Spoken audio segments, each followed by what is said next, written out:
La suite de BFM Story avec cet objectif fixé par le gouvernement. Michel Sapin, précisément, plus de comptes cachés en Suisse d'ici 2016. C'est la lutte contre la fraude fiscale, objectif du gouvernement affirmé et chiffre à l'appui, puisque cette fraude fiscale, cette lutte contre la fraude fiscale a rapporté 10 milliards d'euros à l'État en 2013. Ça provoque la colère d'un chef d'entreprise. Guillaume Quéroux, bonsoir. Oui, bonsoir. Vous êtes le président du Club des entrepreneurs.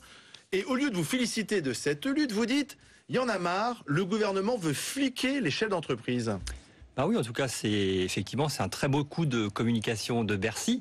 Mais ça prend pas, parce que derrière, qu'est-ce que ça amène ? Bah, ça amène en fait la légitimation des contrôles fiscaux massifs qui vont s'opérer sur les entreprises. Et je trouve scandaleux et dangereux l'amalgame qui est fait aujourd'hui entre des fraudeurs de bonne foi et tout un tas de contribuables, d'entrepreneurs qui aujourd'hui sont soumis à de la multiplication des contrôles fiscaux. Guillaume Quéroux, si on respecte la loi, si on paye ses impôts, on risque rien.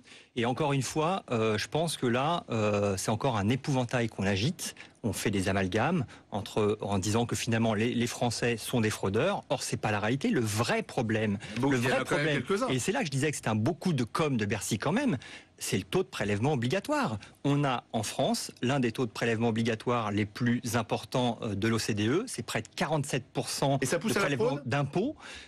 En tout cas, ça ne permet pas, en tout cas, de relancer cette croissance dont nous manquons cruellement. Et l'autre sujet, c'est un État qui est obèse. C'est pas en multipliant les contrôles fiscaux qu'on va résoudre le problème de la dépense publique. Et là, on se cache encore derrière son petit doigt. Vous dites notamment, et vous avez publié un communiqué dans ce sens, vous dites que l'État pousse ses administrations à vérifier entreprise par entreprise que fait par exemple l'utilisation des crédits d'impôt. Voilà, vous voulez que je vous dise, effectivement, c'est tout à fait ça. On vous prend d'une main ce qu'on vous a donné de l'autre. Et là, c'est inadmissible. On met en place des crédits d'impôt, compétitivité et emploi. On met en place des crédits d'impôt recherche. Et puis tout d'un coup... cet argent n'est pas fait pour partir en Suisse. Non, mais parce que là, dans les 10 milliards de fraude fiscale, on fait l'amalgame entre...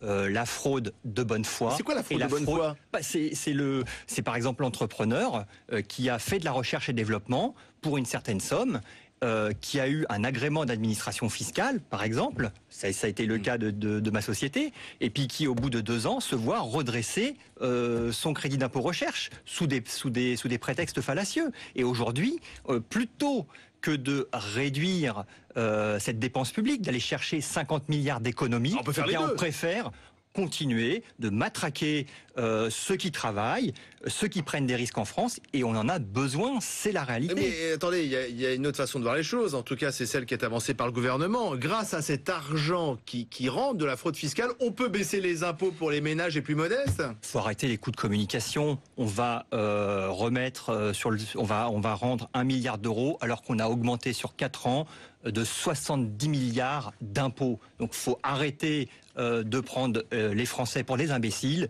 Ça n'a que trop duré. Vous aviez un compte en Suisse ? Pas du tout, non. Mais aujourd'hui... J'ai l'impression que vous voulez cacher des choses.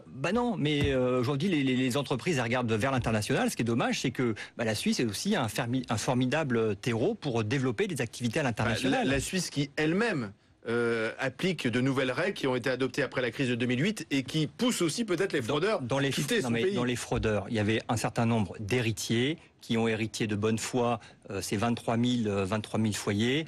Vous ne savez pas forcément que vous avez un compte en Suisse. Attention aux amalgames. C'est ça qui est dangereux dans cette opération de communication. C'est les amalgames qu'on peut faire entre les fraudeurs et puis les Français qui essayent de s'en sortir, de travailler et qui aujourd'hui ont du mal à joindre les deux bouts. Et ces entrepreneurs qui sont asphyxiés par ce taux de prélèvement obligatoire. Et je vous le dis, c'est le véritable problème. C'est pas le problème de la fraude fiscale. Finalement, sur la masse des dépenses publiques, c'est un infime pourcentage, même si effectivement on doit lutter contre cette fraude fiscale. Mais il ne faut pas utiliser ce moyen pour mettre encore plus de pression sur et les entreprises, saper le moral de ceux qui vont peut-être permettre à l'économie de redécoller. 0% de croissance sur le premier trimestre 2014. Ça nous a pas échappé. Il va falloir trouver d'autres solutions que celle-ci. Merci Guillaume Queroux. Dans un instant, les européennes à 3 jours du scrutin.